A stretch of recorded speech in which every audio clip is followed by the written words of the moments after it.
जय। गुणातीतानंद स्वामी महाराजनी जय। भगत जी महाराजनी जय। शास्त्री जी महाराजनी जय। योगी जी महाराजनी जय। प्रमुख स्वामी महाराजनी जय। महंत स्वामी महाराजनी जय। प्रमुख स्वामी महाराज शताब्दी महोत्सवनी जय। मारा प्रवचनની શરૂઆત કરું એ પહેલા ખાસ આભાર માનીશ ભગવાન સ્વામિનારાયણનો, કારણ કે જેણે મને આ મનુષ્ય દેહ આપ્યો અને એક આ સત્સંગ આપ્યો. બીજો આભાર માનીશ ગુરુ હરિશ્રી પ્રમુખ સ્વામી મહારાજનો અને મહંત સ્વામી મહારાજનો, કે જેના આશીર્વાદથી અત્યારે હું એક સારા મુકામ પર ઊભો છું. બીજો આભાર માનીશ પૂજ્ય આનંદ સ્વરૂપ સ્વામી, અક્ષરધામ મંદિર મહંત, પૂજ્ય કોઠારી સ્વામી, પૂજ્ય સતીપ્રકાશ સ્વામીનો, કે જેમણે મને એક આ પ્રવચન માળામાં બોલવાનો એક અવસર આપ્યો છે. ચોથો આભાર માનીશ મારા માતા પિતા, મારા વાઈફ, કુટુંબી બંધુઓ, જેનો મને જ્યારે જોઈએ ત્યારે સહકાર મળી રહ્યો છે. અને છેલ્લો આભાર માનીશ કે જે મારા વિષયને ન્યાય આપવા માટે આપ પધાર્યા છો. આજનો મારો વિષય છે હોમિયોપેથી, એક અદ્ભુત ચમત્કારી વિજ્ઞાન. આપણે જોઈએ છીએ કે અત્યારે સમાજમાં ઘણી બધી પદ્ધતિઓ છે જે ઉપચાર માટે ઉપયોગી થઈ રહી છે. એમાં ખાસ કરીને આપણે જોઈએ કે મોડર્ન સાયન્સ છે, જેને આપણે એલોપેથી તરીકે ઓળખીએ છીએ. બીજું છે હોમિયોપેથી અને ત્રીજું છે આયુર્વેદિક. એની સાથે સાથે નેચરોપેથી છે, એક્યુપંક્ચર છે, રેકી છે. આવી તો ઘણી બધી પદ્ધતિઓ છે અને દરેકની પોતપોતાની એક શૈલી છે સારવાર કરવાની.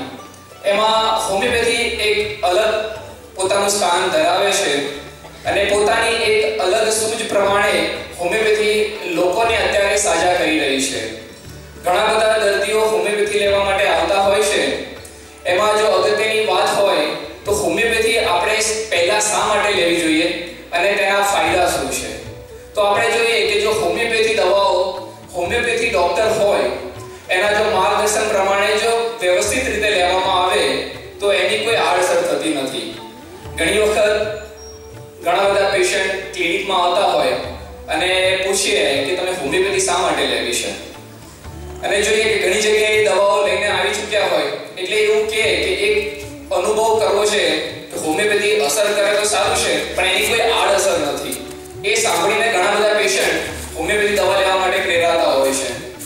બીજો છે હોમિયોપેથી દવાઓ ખૂબ જ ઓછી માત્રામાં આપવામાં આવતી હોય છે, જેના લઈને તમારી જે શરીરની સંરક્ષણ પ્રણાલી છે, તમારું જે શરીરનું જે બંધારણ છે એ આળસુ ના થઈ જાય.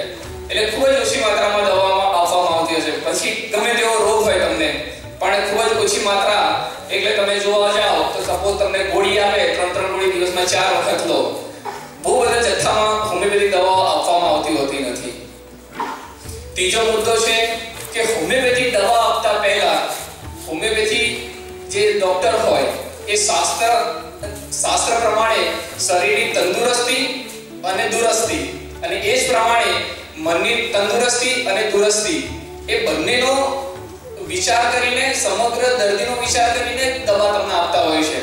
ઘણી વખત તમે હોમિયોપેથી ડોક્ટર જોડે જાઓ ત્યારે લગભગ તમે સામાન્ય તકલીફ લઈને ગયા હોય કે તમને ખાલી માથું દુખતું હોય કે પેટનો દુખાવો હોય પણ લાંબા સમયનો હોય, તો તમને પેટના દુખાવાની તો તકલીફ પૂછે પણ સાથે સાથે તમારું જે શારીરિક બંધારણ છે કે તમને ભૂખ કેવી લાગે છે, તમને જમવામાં શું ભાવે છે, તમને પસીનો કેવો થાય છે, બીજું તમારો સ્વભાવ કેવો છે, તો જે વસ્તુ તમારા શરીરને, તમારા રોગને લગતું નથી તો પણ એ પૂછતા હોય છે. એનું કારણ કે જે હોમિયોપેથિક ડોક્ટર છે તો જે દર્દી છે એને એક મનુષ્ય તરીકે જોતા હોય છે કે નહીં કે દર્દી તરીકે. એટલે આપણે જોઈએ કે બંનેનો વિચાર કરવામાં આવે છે ત્યાં, તમારું સારું શરીર અને ખરાબ શરીર. એ જ રીતે મન ખરાબ અને સારું મન, એ રીતે ત્યાંનો વિચાર કરવામાં આવતો હોય છે. ચોથો મુદ્દો છે હોમિયોપેથિક સારવારમાં રોગને દબાવવામાં આવતો નથી અને જેથી કરીને એને જળમૂળમાંથી કાઢવામાં આવે છે. ઘણી વખત આપણે સામાન્ય દવા ટ્રીટમેન્ટ માટે ગયા હોય પણ લાંબો સમય લાગે, 2, 3, 4 મહિના 6 મહિના દવા લેતા થઈ જાય, પણ એનું મૂળ કારણ શું હોય છે કે જ્યારે હોમિયોપેથિક દવાઓ છે એ મૂળમાંથી અસર કરતી હોય છે, જેના લઈને એક વખત તમારો રોગ મટે એ ફરીથી થવાની શક્યતા ખૂબ જ ઓછી હોય છે, એટલે રોગને જડમૂળમાંથી કાઢે છે. પાંચમો મુદ્દો છે આ હોમિયોપેથિક દવાઓ હિંસામાંથી ઉત્પન્ન થયેલી હોતી નથી. એટલે આપણે જોઈએ છે કે જે હોમિયોપેથિક દવાઓ જે બને છે એના પ્રયોગો જનરલી મનુષ્યો પર જ થયેલા હોય છે, અને અમુક દવાઓ જેના પરીક્ષણ છે એ ઉંદર ઉપર કે સસલા ઉપર કે વાંદરા ઉપર કે બીજા પ્રાણીઓ ઉપર એના અખતરા થયેલા હોતા નથી. અને આમ જોવા જઈએ તો હોમિયોપેથિક દવા એ ખૂબ જ સસ્તી છે. આપણે બીજી કમ્પેરિઝન કરીએ તો હોમિયોપેથિક દવાઓ ઘણી સસ્તી પડતી હોય છે. તો આ 6 મુદ્દાઓ એના લઈને કંઈક ને કંઈક પેશન્ટ જ્યારે આવતા હોય ત્યારે આ 6 મુદ્દામાંનો એક જ મુદ્દો કે 2 મુદ્દા કે 3 મુદ્દા હોય કે જેના લઈને હોમિયોપેથિક દવા લેવા માટે પ્રેરાતા હોય છે.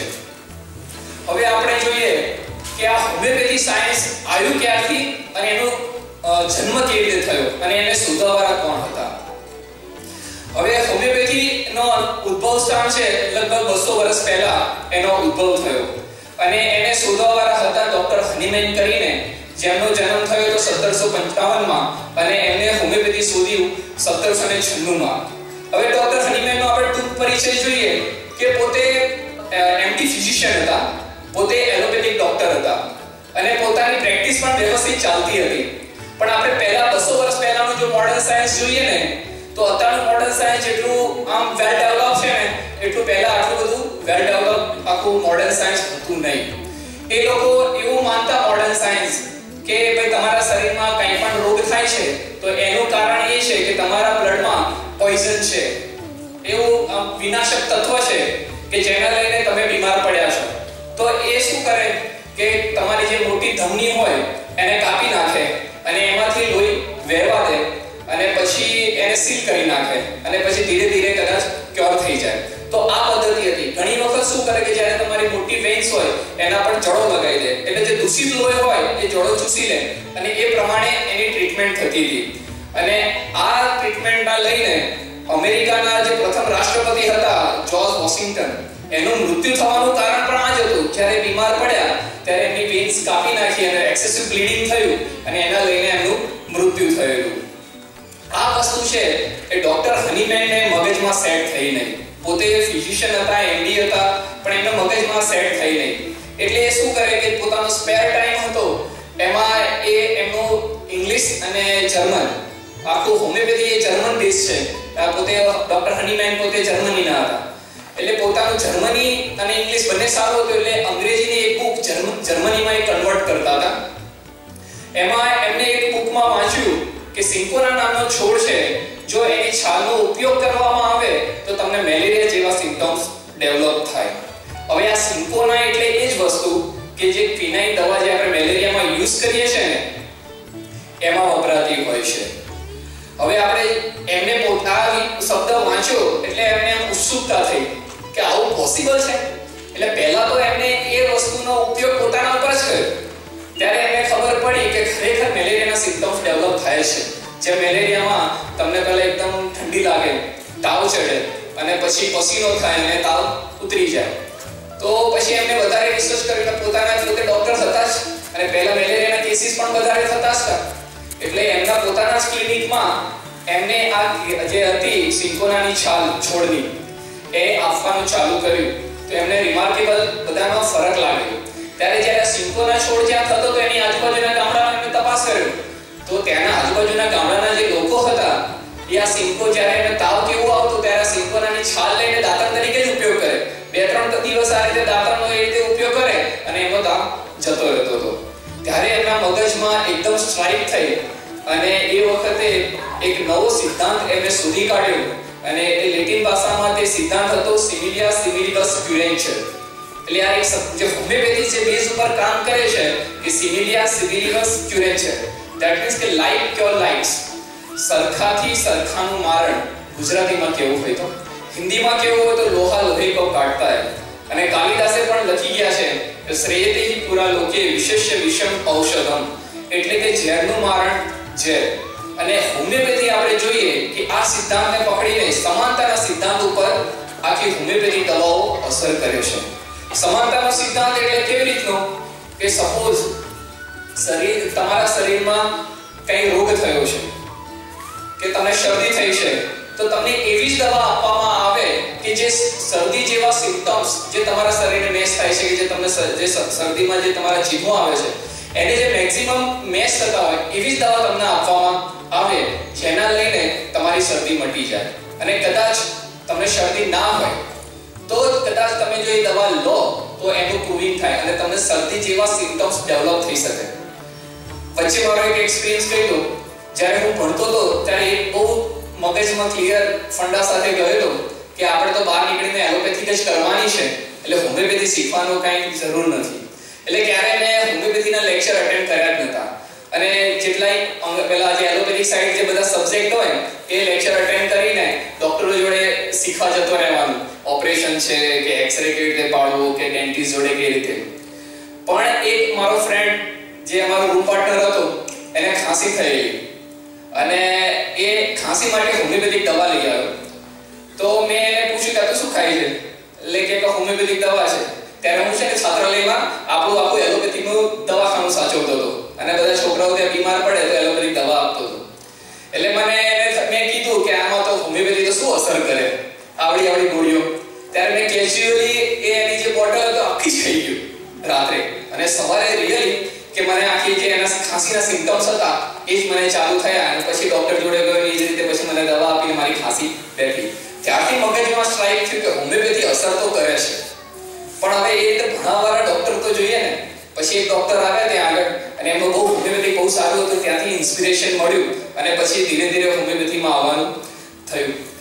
ત્યાં આ જે આપણે હનીમેનની વાત કરતા હતા, હનીમેને આખો એક સિમિલિયા સિવિલિબસ ક્યુરેન્સનો નામનો આખો એક સિદ્ધાંત શોધી કાઢ્યો અને વિશ્વ આગળ મૂકી દીધો. પછી આ સિદ્ધાંતના લઈને તો ઘણા બધા એ તરફ વળ્યા, ઘણા બધાએ સ્વીકાર કર્યો. 19 અને 20મી સદીમાં આપણે જોઈએ કે આખું જે રોયલ બ્રિટિશ ફેમિલી છે એ લોકોએ તો એક આખા હોમિયોપેથિક ડોક્ટરને જ પોતાના ફેમિલી ફિઝિશિયન તરીકે નિયુક્ત કર્યા. ડોક્ટર સર જોન વેઇડ કરીને હતા. એમાં બધા જે બ્રિટિશ ફેમિલી હતા, પંચમ જોર્જ, એડવર્ડ 8, જોર્જ 6, પછી વર્તમાન કાળે પેલા એલિઝાબેથ, એ બધા જ હોમિયોપેથિક દવા લેતા હતા. એમાં એક ઇંગ્લેન્ડના રાજા હતા જોર્જ 6. એમને તો સંધિમાં અને માથાના દુખાવામાં હોમિયોપેથિક દવા એટલી અસર કરી ગઈ અને એટલા એ હોમિયોપેથિક દવાના આશિક થઈ ગયેલા કે જેના લઈને એમના ઘોડાનું નામ પોતે હાઇપેરિકમ જ રાખ્યું હતું.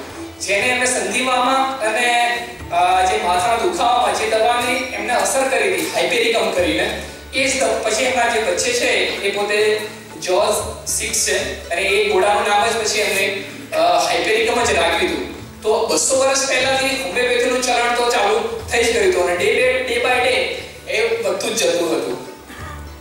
ઘણી વખત આપણને થાય કે હોમિયોપેથી દવાઓ કયા પદાર્થમાંથી બનતી હશે. તો આપણે જોઈએ કે હોમિયોપેથિક દવાઓ વનસ્પતિમાંથી બને છે.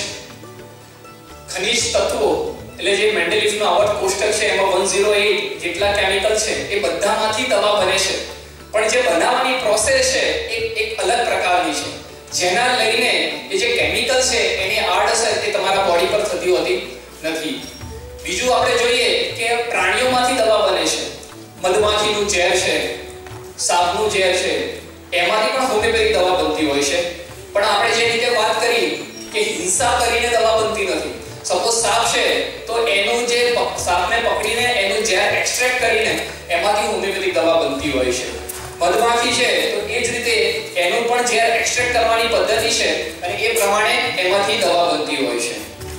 આ ઉપરાંત અત્યારે લેટેસ્ટમાં નવા જે સંશોધનો થયા છે એમાં અત્યારે પણ શું થાય છે કે અત્યારે જે આપણે જે શરીરની જે ગ્લેન્ડ્સ હોય એનામાંથી ગ્રંથિઓ એમાંથી પણ હોમિયોપેથિક દવા બનતી હોય છે. ધારો કે થાઇરોઇડ ગ્લેન્ડ છે તો એમાંથી દવા બનતી હોય છે. કેન્સરની જે ગાંઠ હોય એમાંથી પણ દવા બનતી હોય છે. એને નોસોડ્સ કહેતા હોય છે. એટલે આમ જોઈએ તો હોમિયોપેથિક દવાઓ વનસ્પતિમાંથી, ખનિજ તત્વોમાંથી, પ્રાણીઓમાંથી અને આપણા શરીરના જે અમુક કોષો છે એમાંથી પણ હોમિયોપેથિક દવાઓ બનતી હોય છે.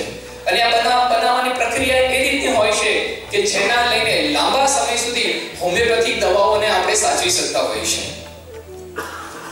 એક પ્રશ્ન થાય કે આ હોમિયોપેથિક દવાઓ બનતી કેવી રીતે હશે અને જે આ હોમિયોપેથિક દવાઓ બનવાની જે પ્રક્રિયા છે એના લઈને પછી તો વર્તમાનકાળે અને ભૂતકાળમાં પણ ઘણા બધા પ્રશ્નો એરાઈઝ થયેલા. આ જે બનવાની એક પદ્ધતિ છે, આમ જો આમ સ્થૂળ દ્રષ્ટિએ આપણને જોવા જઈએ તો આપણને લાગે કે ખરેખર આ દવા હંબક જ છે. એને બનાવે છે કેવી રીતે કે ધારો કે આપણે કોઈ પણ મારે લીમડાના પાન છે, એમાંથી મારે હોમિયોપેથિક દવા બનાવી છે. તો એને કરે શું કે પહેલા લીમડાના પાન લઈ આવે, એને પલાળી રાખે અને ફોગાઈ જાય પછી એનો જ્યુસ કાઢે. પછી લીમડાનો જ્યુસ લે, એનું એક ટીપું અને બીજા 99 ટીપા આલ્કોહોલ નાખે અંદર. એટલે એ પહેલી પોટેન્સી બને. આ જે આલ્કોહોલ હોય છે એ એક્સ્ટ્રા ન્યુટ્રલ આલ્કોહોલ કહે છે, કે જે સ્પેશિયલ મેડિસિન્સ બનાવવા માટે હોમિયોપેથીમાં, એલોપેથીમાં સિરપ બનાવવા માટે વપરાતો હોય છે. અને જે એક્સ્ટ્રા ન્યુટ્રિયન્ટ આલ્કોહોલ છે એ એકદમ ટેસ્ટલેસ, સ્મેલલેસ, ઓડરલેસ અને સપોઝ દેખાવમાં પણ ટ્રાન્સપરન્ટ લાઈક વોટર જેવો જ હોય છે. અને આ વસ્તુ જે પેલા ડ્રંકાર્ડ જે પીતા હોય છે એ એના કરતા આખું અલગ હોય છે. નો ડાઉટ આ વસ્તુ એ લોકોના જે ડ્રંકાર્ડ જે પીતા હોય છે દારૂ, એમાં એનો બેઝ તરીકે ઉપયોગ થતો હોય છે ઈ અને આલ્કોહોલનો, પણ એ આલ્કોહોલ જે ડ્રંકાર્ડ પીતા હોય છે એનાથી આખો ડિફરન્ટ હોય છે. એટલે ઘણી વખત પ્રશ્ન થાય કે સત્સંગી તરીકે આપણે આ દવા લઈ શકાય કે ના લઈ શકાય. તો એનો આ આન્સર છે કે એક્સ્ટ્રા ન્યુટ્રિયન્ટ આલ્કોહોલ હોય છે એટલે લેવામાં કંઈ બાદ નથી. આપણે જોતા હતા કે દવા કેવી રીતે બને છે. મેં કીધું કે જે લીમડાના રસનું લે, 99 ટીપા આલ્કોહોલ નાખે, એ પહેલી પોટેન્સી બને. પછી હવે જે લીમડાનું એક ટીપું લીધું એને ફરીથી લેવાનું નહીં. જે 99 ટીપા અને એક ટીપું મિક્સ કરીને જે 100 ટીપા બન્યા એમાંથી બીજું એક ટીપું લેવાનું, એમાં પાછા 99 ટીપા આલ્કોહોલ નાખવાના, એટલે બીજી પોટેન્સી બને. આવું બીજી વખત કર્યું ને એમાંથી જ એક ટીપું લેવાનું અને બીજા ટીપા આલ્કોહોલના 99 ટીપા અંદર નાખવાના, એટલે ત્રીજી પોટેન્સી બને. આવું તો તમે 10 વખત કરવાનું. એટલે આપણને વિચાર આવે કે છેલ્લે અંદર શું રહે, કે જે એકદમ મંદીકરણ જે કહીએ આપણે કે ડાયલ્યુટ માઇક્રોન્સ થતું જ જાય. અને હોમિયોપેથીમાં આપણે જોઈએ છે કે પહેલી પોટેન્સી છે ને 30 થી ચાલુ થાય. આવું 30 વખત કરવામાં આવે, એક ટીપું લઈને 99 ટીપા, એક ટીપું લઈને 99 ટીપા, એ કરવામાં આવે ત્યારે 30 વખત કરે ત્યારે પહેલી પોટેન્સી એટલે 30 પોટેન્સી અમે આપીએ. પછી આવું 200 વખત કરવામાં આવે એટલે 200 પોટેન્સી થાય. આવું 1000 વાર કરવામાં આવે છે, આવું 10000 વાર કરવામાં આવે છે અને આવું 1 લાખ વાર કરવામાં આવે છે. જેમ ડોક્ટર પોતે હનુમાન પણ કહી ગયા છે કે દવા જેમ આ જે દ્રાવણ છે, જે લિક્વિડ જેમ મંદ થતું જાય ને એમ એ છે ને એની તીવ્રતા છે ને વધતી જતી હોય છે. એનું કારણ આપણે થોડુંક આગળ જોઈશું પછી. પણ આ રીતે 300 વાર, 200 વાર, 1000 વાર આપણે થતું હોય ત્યારે આપણને વિચાર આવે કે એમાં દવા જેવું તત્વ શું રહેતું હશે પછી. અને આના લઈને મોટાભાગના વૈજ્ઞાનિકો, મોટાભાગના ડોક્ટરો આના ઓપોઝમાં આવતા હતા. અને થોડુંક આગળ આપણે પાછળ જઈશું કે આ દવાને પછી કેવી રીતે બનાવે. પેલું જ્યારે લિક્વિડ ભેગું કરે ત્યારે એને હલાવવામાં આવે. અત્યારે તો મશીન આવી ગયા કે અમુક એને સેટ કરીને પછી આમ ફ્રિક્શન થાય. અને ઘણી વખત કેવું થાય કે હાર્ડ ચોપડી કેવું કાંઈ હોય એની ઉપર પછાડે અને અંદરનું જે મિક્સર મિક્સ થાય અને એ પ્રમાણે પછી દવા બનાવતા હોય છે. 1854માં જ્યારે બ્રિટનમાં કોલેરાનો રોગ ફાટી નીકળ્યો ત્યારે મોડર્ન હોસ્પિટલો જે હતી એની કમ્પેરિઝનમાં હોમિયોપેથિક દવાઓએ ખૂબ જ સારા રિઝલ્ટ આપેલા.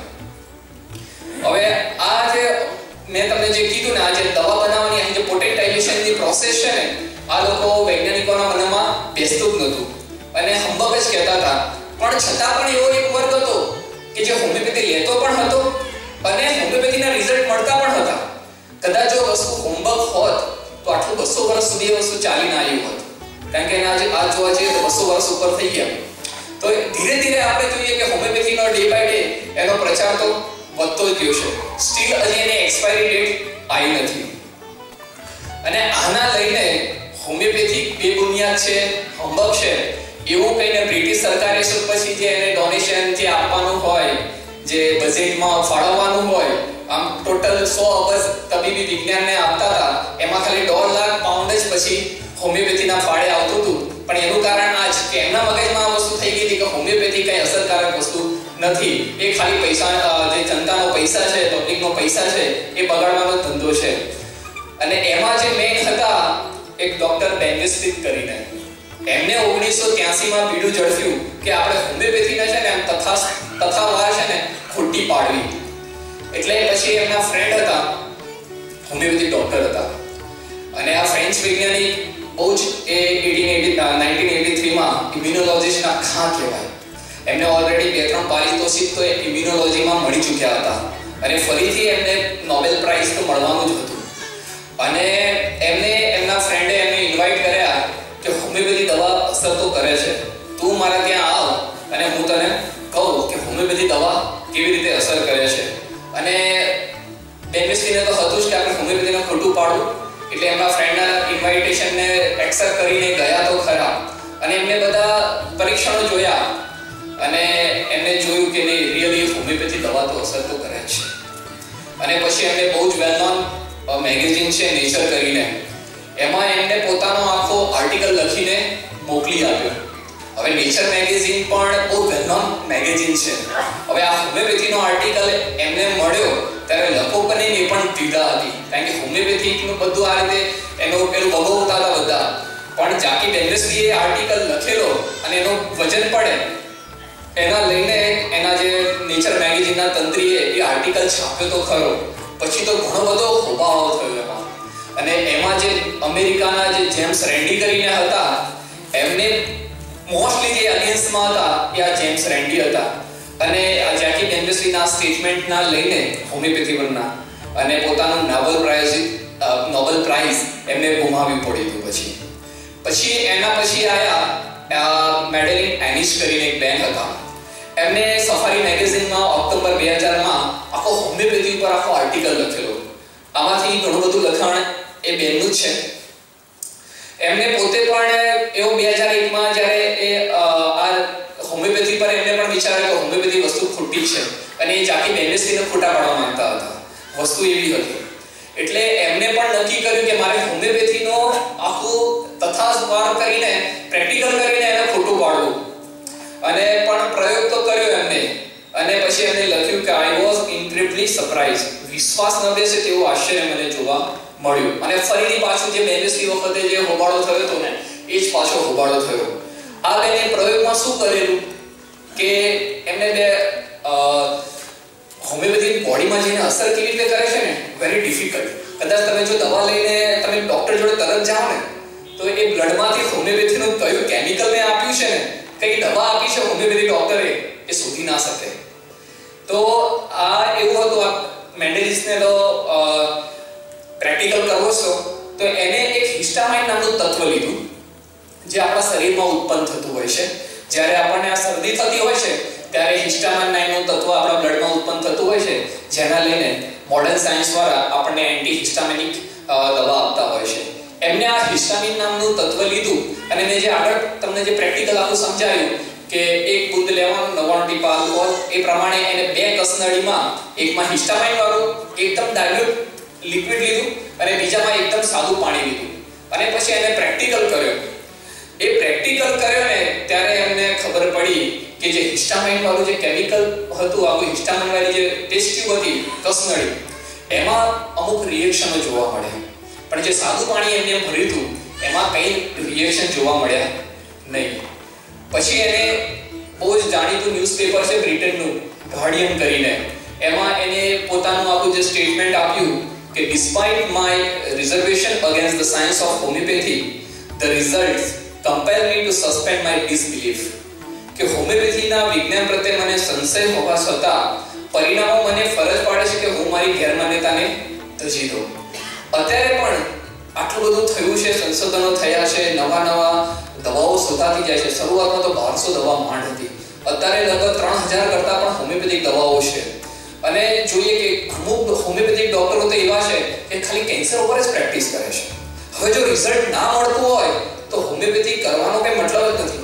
અમુક ડોક્ટરો એવા છે ખાલી રૂમેટોઇડ ઉપર જ, રૂમેટોઇડ આર્થરાઇટિસ, જોઇન્ટ્સ પેઇન એના ઉપર જ પ્રેક્ટિસ કરે છે. અમુક ડોક્ટરો એવા છે હોમિયોપેથિક ખાલી ગાયનેક ઉપર જ પ્રેક્ટિસ કરતા છે. જો હોમિયોપેથિક દવાનું રિઝલ્ટ મળતું ના હોત તો આ વસ્તુ આટલી બધી, આ વસ્તુ બહુ જ હોબાળો થયો મેડેલિન વખતે. એટલે મેડેલિનને એ વખતે ખબર પડી ગઈ કે જો હું આ વસ્તુને વધારે પેલું પ્રોત્સાહન આપીશ તો પછી આ જે રીતે જાકી બેન્ડિસ્ટ્રીને જે પ્રોબ્લેમ થયો તો નોબેલ પ્રાઇઝ જવા દેવું પડ્યું હતું, તો એના લઈને મને પણ પ્રશ્ન થશે, એટલે એને પછી બહુ જ ભીનું સંકેલી લીધું અને વધારે કંઈક આગળ બોલ્યા નહીં. અને એમને પોતાના એ ઓક્ટોબર 2010ના મેગેઝિનમાં, સફારી મેગેઝિનનો બેન લખે છે કે જ્યારે 2010માં આપણે જોઈએ કે ડોક્ટર સેમ્યુઅલની હોમિયોપેથિક પદ્ધતિ એનો વિકાસ ઘણો થયેલો હતો. આપણે જોઈએ કે ફ્રાન્સ અને નેધરલેન્ડમાં ઓલમોસ્ટ 40% તબીબો હોમિયોપેથી સારવાર આપે છે. એ વખતે 2010નો આ એકદમ ફેક્ટ છે. 40% એટલે 60% મોડર્ન બધું જ આવી ગયું, મોડર્ન સાયન્સ આવી ગયું, નેચરોપેથી આવી ગયું, બધું આયુર્વેદિક આવી ગયું અને 40% ભાગ એટલો હોમિયોપેથિક છે. બ્રિટનનો આ છે કે 37% અને જર્મનીમાં 20%નું સર્વેક્ષણ છે. અને એક સર્વેક્ષણમાં જણાવ્યું છે કે અમેરિકામાં 2010માં હોમિયોપેથિક દવાઓ લેતા હતા. તો આપણે આ ટૂંક પરિચય આખો હોમિયોપેથીનો આખો જે અત્યાર સુધીનો 200 વર્ષનો જે ઇતિહાસ હતો એ આપણે જોયો. હવે આપણે જોઈએ કે હોમિયોપેથી દવાઓ એન્ટીબાયોટિકના બદલામાં લઈ શકાય કે ના લઈ શકાય. તો ઘણી વખત એવું થાય આપણને તકલીફ હોય તો અમુક વખતે આપણને ક્લેરિફાઈ ના થાય કે આમાં હોમિયોપેથિક લેવી કે બીજી દવા લેવી કે બીજો કોઈ ઉપચાર કરવો. તો હોમિયોપેથિક દવાઓ ઘણા બધા એવા રોગો છે કે જેમાં હોમિયોપેથિક દવાઓ ખૂબ જ સારી અસર કરતી હોય છે. એમાં છે કે એક કાકડા ગળામાં કાકડા ફૂલી જાવ, અત્યારે જે લેટેસ્ટમાં વાયરલ ઇન્ફેક્શન બહુ જ ચાલે છે. ઘણી વખત બેક્ટેરિયલ ઇન્ફેક્શન પણ હોય, પણ એમાં હોમિયોપેથિક દવા ખૂબ જ અસર કરતી હોય છે. પછી બીજું છે ન્યુમોનિયા, ત્રીજી વસ્તુ છે બ્રોન્કાઇટિસ, પછી ફીવર. એમને સામાન્ય ફીવર આવ્યો હોય તમને, એમાં પણ હોમિયોપેથી અસર કરતી હોય છે. ઝાડા ઉલટી, ઘણી વખત પેશાબમાં ઇન્ફેક્શન લાગી જાય, એમાં પણ હોમિયોપેથી ખૂબ જ સારી અસર કરતી હોય છે. ત્રીજી વસ્તુ મરડો છે, કાનમાંથી પરુ આવો. તો અમુક ઘણા બધા રોગો એવા છે કે જેમાં હોમિયોપેથિક દવા ખૂબ જ અસર કરે છે અને તમે એન્ટીબાયોટિકના બદલામાં ચોક્કસ એ વસ્તુ લઈ શકો. બીજું વસ્તુ થાય કે આપણે વાયરસનો જ્યારે ચેપ હોય ત્યારે એન્ટીવાયરલ ડ્રગના બદલે તમે હોમિયોપેથિક દવા લઈ શકો. તો હોમિયોપેથિક દવા પણ આમાં અસરકારક નીવડે છે. અને એમાં પણ ઘણા બધા રોગો છે કે સપોઝ ચિકનગુનિયા જ્યારે બધાને થયેલો ત્યારે હોમિયોપેથી દવાએ ખૂબ જ સારા રિઝલ્ટ આપ્યા હતા. વચ્ચે સ્વાઇન ફ્લૂ હતું, વચ્ચે બર્ડ ફ્લૂ હતું, એ વખતે પણ હોમિયોપેથી દવાઓ ઘણા બધાને ખૂબ જ અસરકારક નીવડી હતી. એ જ રીતે ઇન્ફ્લુએન્ઝા છે, ઓરી છે, અછબડા છે, પછી ગાલપચોળું છે, એ બધામાં હોમિયોપેથિક દવાઓ ખૂબ જ અસર કરતી હોય છે. ઘણી વખત હોમિયોપેથિક દવાઓ સર્જરી પણ ટાળતી હોય છે. તમારી ઘણા બધા પેશન્ટ આવતા હોય અને મસા છે, પગમાં જ્યારે કણી પડી હોય, નાકમાં મસા થયા હોય, પછી ઘણી વખત એમને વોટ્સ કે છે એ થયા હોય, તો એના બદલે તમે જ્યારે હોમિયોપેથિક દવા લો તો તમારે સર્જરી કરાવવાની જરૂર પડતી હોતી નથી. ઘણી વખત પાઇલ્સ છે, ફિશર છે અને ફિસ્યુલા, મસા, પગંદર અને ચીરા જે પડતા હોય છે એમાં હોમિયોપેથિક દવા ખૂબ જ સારી અસર કરતી હોય છે. બીજું ઘણી વખત થાય કે હોમિયોપેથિક દવા ક્યારે લેવી, કે ઘણી વખત એવું થાય કે નવજાત બાળક હોય, તાજું જન્મેલું બાળક હોય તો એને હોમિયોપેથિક દવા આપી શકાય. તો હોમિયોપેથિક દવા એની કોઈ આડઅસર નથી જો વ્યવસ્થિત હોમિયોપેથિક ડોક્ટરના ગાઈડલાઈન નીચે લેવામાં આવે તો નવજાત 1 કે 2 દિવસનું બાળક હોય એને પણ દવા હોમિયોપેથિક દવા આપી શકાય. અને આપણા ક્લિનિકમાં એવા પણ પેશન્ટ છે કે જેને આપણે હોમિયોપેથિક દવા આપેલી છે. સપોઝ મારા 2 બાળકો છે તો મેં ક્યારે એલોપેથિક દવા આપેલી જ નથી. હોમિયોપેથિક વેરી ફર્સ્ટ ડે કે હોમિયોપેથિક દવા આપેલી છે. તો ઘણી વખત જો વ્યવસ્થિત હોમિયોપેથિક વસ્તુ ખૂબ જ સારી છે, પણ એ આધાર રાખે છે ડોક્ટર કેવા છે અને ડોક્ટરની આપવાની પદ્ધતિ કેવી છે, એ એના ઉપર ખૂબ જ આધાર રાખેલો છે અને કેવી રીતે આપે છે. ઘણી વખત કેવું હોય કે ડોક્ટરનું નોલેજ પોતાનું બહુ સીમિત હોય, ભલે હોમિયોપેથિક ડોક્ટર હોય, એનું નોલેજ પોતાનું સીમિત હોય તો એના લઈને પછી એવું કહે કે ભાઈ આ મારાથી મળશે નહીં. પણ હોમિયોપેથીમાં એવી બધી દવાઓ છે કે સારા રોગોમાં, ઇવન કેન્સરમાં પણ હોમિયોપેથિક દવાઓ અસર કરતી હોય છે. પણ દવા કેવી રીતે અસર કરશે એ ડોક્ટર ઉપર આધાર છે અને કેવી રીતે આપે છે એના પર આધાર છે. નવજાત બાળકોમાં જે ઘણી વખત કાકડા ફૂલી જવા, ન્યુમોનિયાની તકલીફ છે, ઝાડા પેશાબની તકલીફ છે, પછી અમુક વખત નાના બાળકો જન્મેલા હોય એની રોગ પ્રતિકારક શક્તિ બહુ જ ઓછી હોય. તો હોમિયોપેથિક વસ્તુ કરે છે શું? એ તમારા શરીરમાં જાય અને એ કોઈ પણ રોગ મટાડતી નથી. એ તમારા શરીરમાં એક એનર્જી છે, એક પાવર છે, જેને આપણે આત્મા કહીએ, વાઇટલ ફોર્સ કહીએ કે રોગ પ્રતિકારક શક્તિ કહીએ. એ હોમિયોપેથિક દવા એના ઉપર જ જઈને અસર કરતી હોય છે અને એના લઈને તમારી રોગ પ્રતિકારક શક્તિ વધે અને એના લઈને પછી તમારો રોગ જતો રહેતો હોય છે. હોમિયોપેથિક દવાઓ આ બેઝ ઉપર જ આખું કામ કરતી હોય છે અને આ બેઝના લઈને શરૂઆતમાં જ્યારે આખો તમારો કેસ ડિફાઇન કરવામાં આવે તો એ વસ્તુ એટલા માટે આખી ડિફાઇન કરવામાં આવતી હોય છે કે પેશન્ટ ને દર્દીને મનુષ્ય તરીકે કેવા છો તમે, એઝ અ માણસ તરીકે તમારો સ્વભાવ કેવો છે, તમારા ફિઝિકલ્સ ને બધું કેવું છે, એ પ્રમાણે આખી જો દવા આપવામાં આવે તો એક જ દવા હોય હોમિયોપેથીમાં પણ તમારા 5 રોગો હોય એને મટાડવા માટે એક જ દવા ઇનફ છે. એનું કારણ આ છે કે મેઇન વસ્તુ શું થાય છે કે તમારી રોગ પ્રતિકારક શક્તિ વધે છે, એના લઈને બધા રોગ પછી જાય છે. આપણે જોઈએ કે હોમિયોપેથિક દવાઓએ સામા સારા પરિણામો આપેલા છે. તો બાળકોની તકલીફ છે તો વારંવાર શરદી થવી છે, ખાંસી છે, ન્યુમોનિયા છે, કાકડા ફૂલી જવા છે, પછી કાકડા મોટા થઈ જવા છે, ઘણી વખત બાળકો પથારીમાં પેશાબ કરી જતા હોય છે, ચામડીની એલર્જી, નાકમાં મસા, એકદમ બેડોળ થઈ જવું બાળકો, ભણવામાં નબળા હોવા અને માનસિક બીમારી. આ બાળકોની જે લગતી મોટાભાગની જે બીમારીઓ છે હોમિયોપેથી એમાં ખૂબ જ અસર કરે છે. અને આમ જોવા જઈએ ને તો હોમિયોપેથી દવા બાળકો માટે તો બહુ જ ફેવરેટ છે. કારણ કે ઘણી વખત બાળકના પેરેન્ટ્સ આવતા હોય ક્લિનિક પર ત્યારે કહે કે સાહેબ તમારી દવા આપવામાં અમને કાંઈ તકલીફ પડતી નથી. જ્યારે બીજી દવાઓ આપવામાં કેવું કે એ એટલો બીટર ટેસ્ટ હોય, બહુ હાર્ડ દવા હોય એટલે હંમેશા બાળક લેવામાં આગો પાછળ જ કરે. જ્યારે હોમિયોપેથિક દવામાં ક્યારે આવું કરતું નથી બાળક, અને સામેથી તમને ડોઝ યાદ કરાવે કે મમ્મી મારો ડોઝ થઈ ગયો છે, મને આપો સામેથી. એટલે આને દવા બધી સ્વીટ જ હોય છે એટલે આપવામાં પણ એકદમ ઈઝી હોતી હોય છે. બીજું જોઈએ કે સ્ત્રીઓને લગતા જે અમુક રોગો છે કે માસિકની તકલીફ છે, શરીર ધોવાવું છે, ગર્ભાશયમાં ગાંઠ છે, સ્તનની તકલીફ છે, અંડાશયમાં પાણીની ગાંઠ, વારંવાર કસુવાળ થવી, બાળક ન રહેવું, મેનોપોઝ વખતની તકલીફો, તો અમુક વખતે બહેનો સામાન્ય તકલીફો માટે હેરાન થતા હોય છે. પણ એમાં હોમિયોપેથીના એટલા સરસ રિઝલ્ટ મળેલા છે ના પૂછો વાત. અમુક પેશન્ટો આપણી જોડે એવા આવેલા છે કે અમે મેજોરિટી જો હોમિયોપેથીમાં દવા લેવાનો વર્ગ હોય ને તો બહેનો છે વધારે અને પછી બીજો જો વર્ગ હોય તો બાળકો છે. તો ઘણી વખત બહેનોના કેસ લેવામાં આવે ને તો 40 વર્ષ પછીની જ્યારે ઉંમર હોય બહેનોની ત્યારે ઘણી બધી બહેનોને આપણે હિસ્ટ્રી લેતા હોય પૂછીએ ને કે તમે આગળ કોઈ શસ્ત્રક્રિયા કે એવું કંઈ કરાયેલું છે કે તમને માસિક આવે છે કે નથી આવતું, ત્યારે બહેનો એવું કે ગર્ભાશય કઢાઈ નાખ્યું હોય ને અંડાશય કઢાઈ નાખ્યું હોય અને પૂછે અને પછી ખરેખર બધી તકલીફો ચાલુ થઈ હોય. જ્યારે પૂછવામાં આવે કે આ કઢી નાખવાનું કારણ શું, તો કે સામાન્ય ગાંઠ હતી ને ડોક્ટરે કીધું તો કાઢી નાખ્યું, માસિક વધારે આવતું હતું એટલે કાઢી નાખ્યું. પણ હોમિયોપેથીમાં એની સામે એટલા સરસ રિઝલ્ટ છે કે તમારે ગર્ભાશય પણ ના કઢાવવું પડે કે વધારે બ્લીડિંગ થતું હોય તો એક જ દવામાં કે 2 દવામાં તમારો કંટ્રોલમાં આવી જાય. હમણાં 2 દિવસ પહેલાનો જે કેસ છે કે માંડવીથી એક બેન આવ્યા, ત્યાં એક બહારથી પરદેશી બેનને રિફર કરેલા, માંડવીથી સ્પેશિયલ બતાવવા આવેલા અને પેશન્ટને બ્રેસ્ટનું કેન્સર હતું અને એની બધી સર્જરી ને બધું તો પતી ગયેલું, પણ એમને ગર્ભાશયની તકલીફ હતી તો એમને બ્લીડિંગ વધારે થતું હતું. એટલે અમુક ગાયનેક ડોક્ટરે બધી હોર્મોન્સની દવા આપી પણ બહુ ઝાઝો ફરક પડ્યો નહીં. પછી અમુક દવાઓ એમને આપવાની કીધી પણ ડોક્ટરે સાથે એની સાઈડ ઇફેક્ટ પણ વર્ણન કર્યું. એટલે જે પેશન્ટ હતું ને એ લેવા માંગતા નહોતા.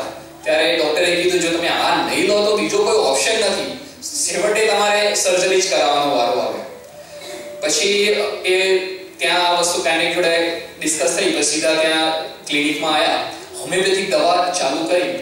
2 દિવસ પછી બહેનો ફોન આવ્યો કે સાહેબ કેટલા ટાઈમથી મારું બ્લીડિંગ ચાલુ હતું, તમારી 1.5 દિવસની દવા ગઈ છે હજી તો અને મારું બ્લીડિંગ એકદમ સારું છે. મેં એલોપેથિક ને હોર્મોન્સની દવા કેટલી બધી લીધી પણ એટલો બધો ફરક પડ્યો નહીં. એવું જરૂરી નથી કે દર વખતે હોમિયોપેથી જ લેવી પડે. ઘણી વખત તમે હોર્મોનલ ટ્રીટમેન્ટ લો સારું પણ થઈ જાય, પણ હોમિયોપેથીમાં બીજો ઓપ્શન છે કે દર વખતે તમારે સર્જરીમાં જવાની જરૂર ના પડે. હોમિયોપેથી પણ આવા ગાયનેક પ્રોબ્લેમમાં પણ અસર કરતા હોય છે. આ એક બેન છે આફ્રિકામાં, એક હમણાં ચાલુ કર્યું છે. આ બેન 36 વર્ષના છે. એમને પ્રેગ્નન્સી રહેતી જ નથી અને લગભગ ઘણી વખત એમની કસુવાડ થઈ ગઈ અને એ આમ તો લેવા માંગતા જ નતા હોમિયોપેથી દવાઓ, પણ એમને એમના બેનપણીએ કીધું કે તું ટ્રાય તો કરી એક વખત હોમિયોપેથી, અને વેરી ફર્સ્ટ ટાઈમ એ હોમિયોપેથિક લેતા હતા. એમને જ પોતાના અવાજમાં આખો મને ઓડિયો મોકલી આપ્યો છે કે આપણે થોડુંક સાંભળીશું. જય સ્વામિનારાયણ. મારી એજ 36 યર્સ છે અને મને કેટલા ટાઈમથી પ્રેગ્નન્સી રહેતી હતી પણ મિસ થઈ જતું હતું.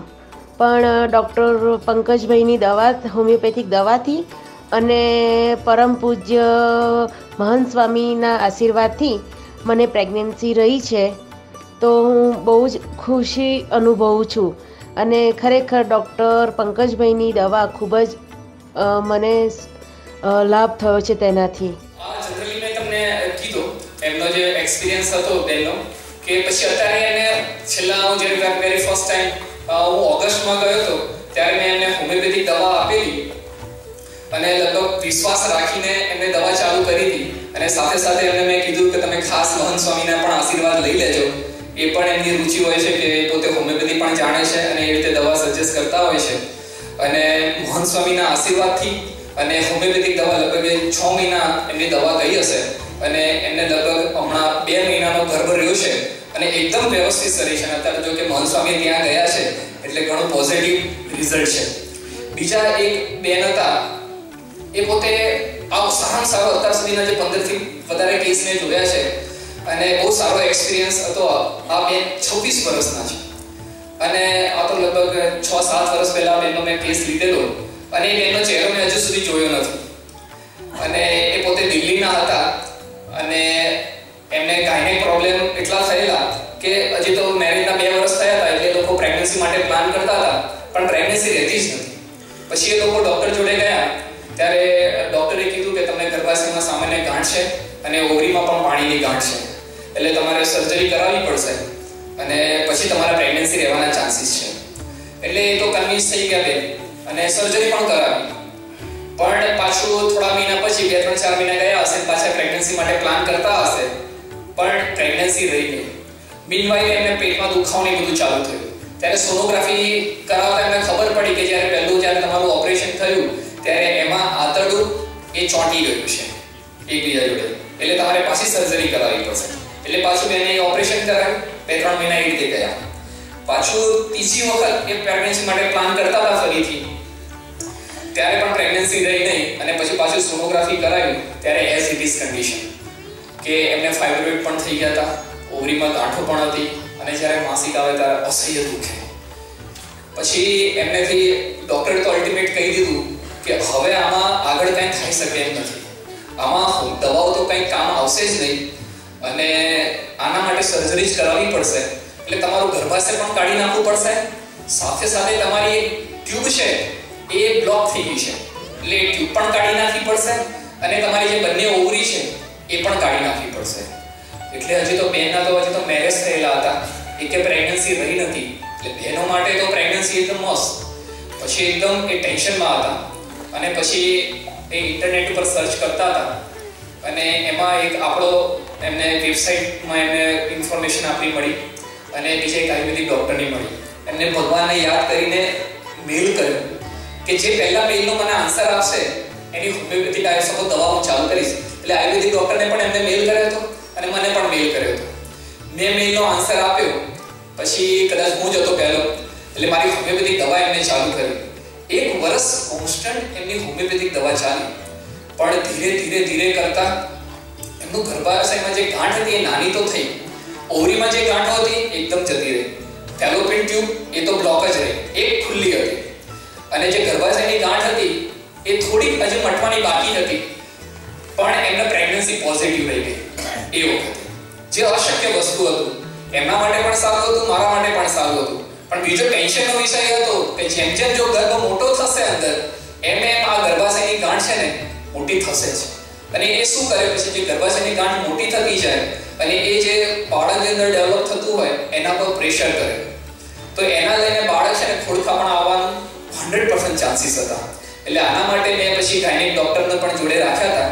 ગાંધીનગરના એક ગાયનેક ડોક્ટર છે, એમની એડવાઇસ નીચે પછી કેવી રીતે શું કરવું, આમાં શું આગળ પ્રોગ્નોસિસ હોઈ શકે, આગળ શું થઈ શકે જો સપોઝ ગાંઠ બહુ મોટી થાય ના તે. ખાલી એમની ગાઈડલાઈન હતી ને હોમિયોપેથિક દવા ચાલુ કરી. અને દવા ચાલુ કરતા પહેલા બેનને મેં કીધેલું કે અક્ષરધામ છે દિલ્હીમાં અને ત્યાં નીલકંઠવણીની મૂર્તિ છે, તમે ખાસ અભિષેક કરવા જજો અને ભગવાનને પ્રાર્થના કરજો કે આપણી દવા છે એ તમને વ્યવસ્થિત અસર કરે. અને ભગવાનને કરું કે એમની આખી પ્રેગ્નન્સી પૂરી થઈ ગઈ ત્યાં સુધી ગાંઠ વધી જ નહીં. અને હમણાં તો કદાચ બેનને લગભગ 4 વર્ષનો એ છોકરો છે. પણ આ બધું અમારું કન્વર્ઝેશન વોટ્સઅપ પર અને ઓનલાઈન જ થતું હતું. એ બેનને મેં ક્યારેય મળ્યો નથી અને સ્ટીલ હજી પણ ક્યારેય મળ્યો નથી એવું છે. પણ આવું ક્યારેક આટલું બધું સારું થાય ત્યારે અંદરથી ખુશી થાય કે આપણું ભણેલું સાર્થક છે. એ જ રીતે ચામડીના રોગો છે, એમાં છે ખરજવું છે, દાદર છે, સોરાયસિસ છે, ખસ છે, સીડસ, કોડ, ખીલ, ગુમડા અને એલર્જી.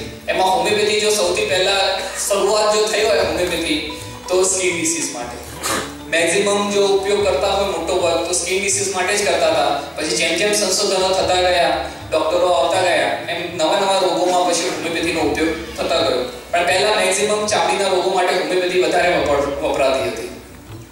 શ્વસન તંત્રના રોગો છે, એમાં વારંવાર શરદી થવી છે, જૂની ખાંસી છે, સાઇનસ છે, દમ, ન્યુમોનિયા, કાકડા ફૂલી જવા, કાકડા મોટા થવા, નાકમાં મસા થવા, આ બધા પર હોમિયોપેથી દવાઓ ખૂબ જ સારી અસર કરતી હોય છે. એ જ રીતે માનસિક રોગોમાં પણ હોમિયોપેથિક દવાઓ ખૂબ જ અસર કરતી હોય છે.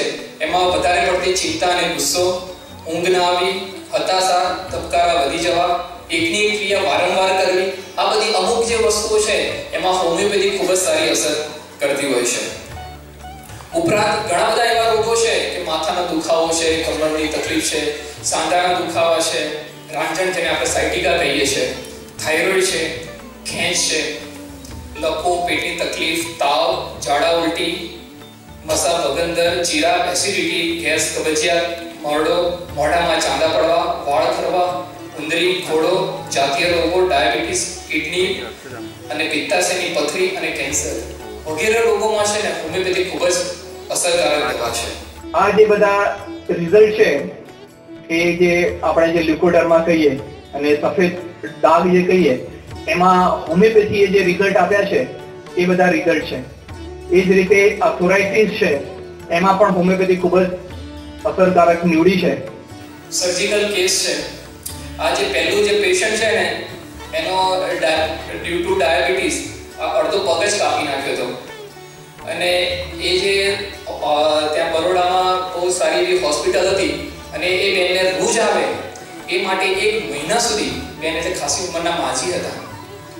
આ લગભગ 2007 કે 2008 નો કેસ છે. એ માજી હજુ પણ હયાત છે. એ માજીને રોજ આવતી જ નથી. 1 મહિના સુધી એમને એલોપેથિક દવા કરી. પછી એમના જે ડોટર હતા એ ગાંધીનગરમાં રહેતા હતા એ એમને લઈ આવ્યા અને પછી એમને હોમિયોપેથિક દવા ચાલુ કરી અને લગભગ 3 મહિનામાં આખી વ્યવસ્થિત રૂઝ આવી ગઈ.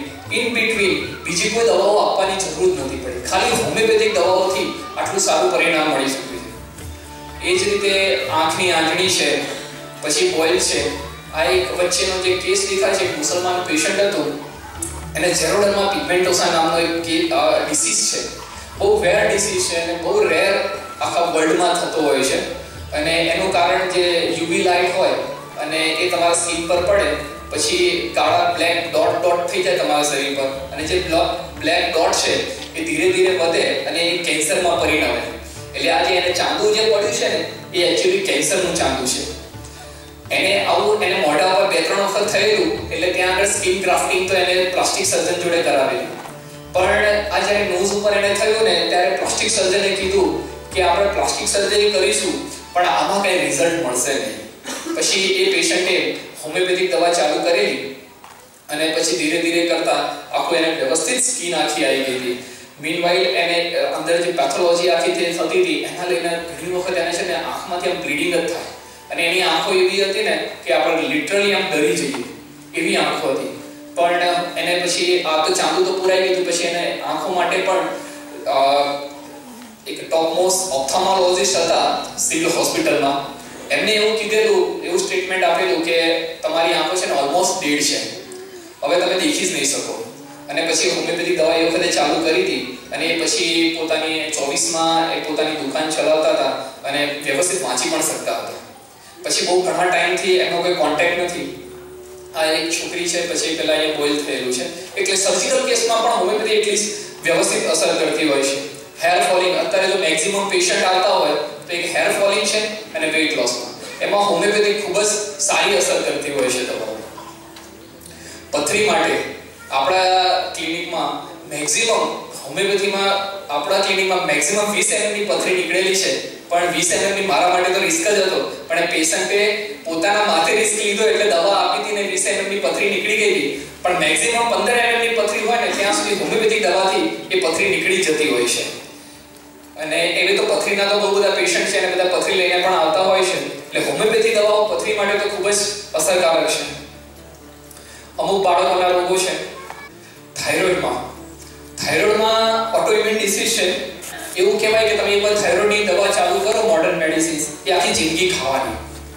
પણ આપણી જોડે એટલા બધા થાઇરોઇડના પેશન્ટ છે કે જો તમે વ્યવસ્થિત હોમિયોપેથિક દવા લો તો તમારો ધીરે ધીરે જે મોડર્ન મેડિસિન્સ તમે લેતા હો એનો ડોઝ ધીરે ધીરે ઘટી જાય અને એક સમય એવો આવે કે તમારે કોઈ પણ દવા ચાલુ નહીં રાખવાની અને તમે નોર્મલ લાઈફ તમારું જીવી શકો. એનું કારણ એ છે કે મેઇન વસ્તુ થાઇરોઇડ થવાનું કારણ શું હોય છે કે તમારી જે થાઇરોઇડની ગ્રંથિ હોય એનું કામ કરવાનું બંધ કરી દે. એટલે એમાંથી જે સિક્રેટ થતા હોય અંતઃસ્ત્રાવો હોર્મોન્સ એનું ડિસબેલેન્સ થાય અને એના લઈને હાઇપોથાઇરોઇડ થાય તો એકદમ શરીર વધી જાય અને હાઇપરથાઇરોઇડ થાય તો એકદમ શરીર સુકાવા લાગે.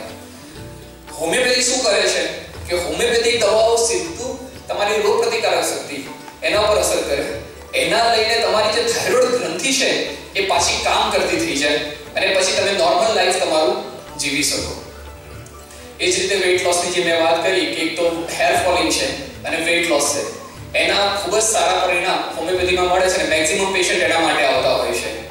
આ એક સોનોગ્રાફીનો રિપોર્ટ છે.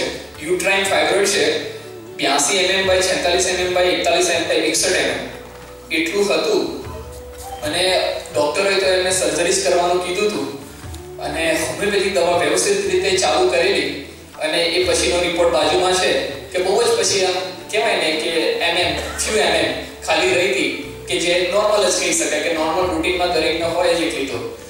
એટલે હોમિયોપેથીમાં એટલા સારા પરિણામ મળે છે. એ જ રીતે ખીલ છે, મસાજ, નેલ્સનો પ્રોબ્લેમ છે,